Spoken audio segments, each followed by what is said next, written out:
You know, the greatest period of growth for the church was in the first 350 years after the day of Pentecost. In that time period, the church grew from 120 to over half of the Roman Empire, around 15 million people. If you look at a coin from AD 33, you'll see it has Caesar's face on it. Look at one from AD 360, and it has Jesus' face on it. That's a massive change.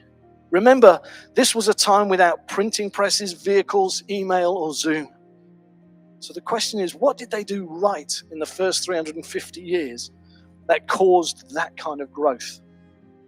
One of the factors is that in the early church, there was no clergy and laity divide. Now let me explain clergy-laity divide, because it's critically important for us.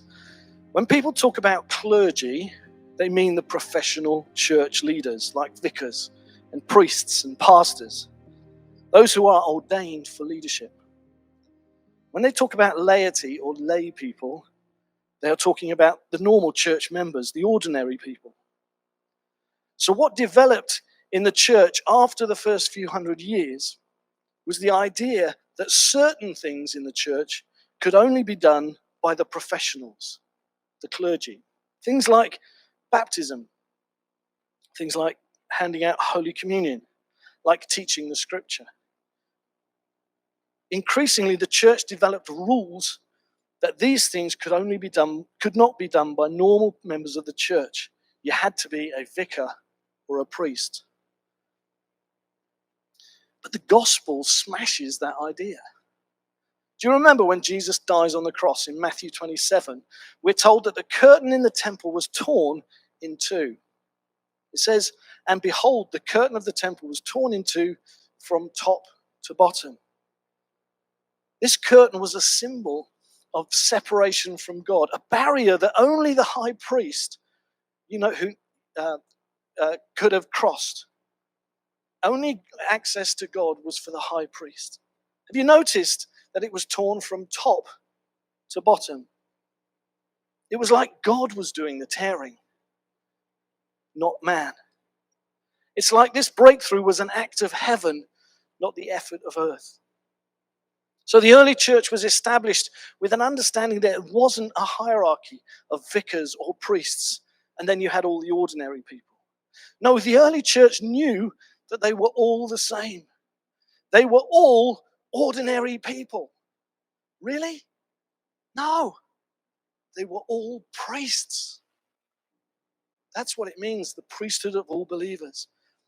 It wasn't that you don't need priests, it's that we're all priests.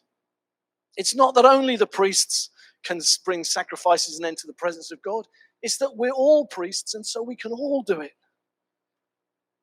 1 Peter 2:5 says, you yourselves, like living stones, are being built up as a spiritual house to be a holy priesthood, to offer spiritual sacrifices acceptable to God through Jesus Christ. Only a priest could offer sacrifices. 1 Peter 2:9.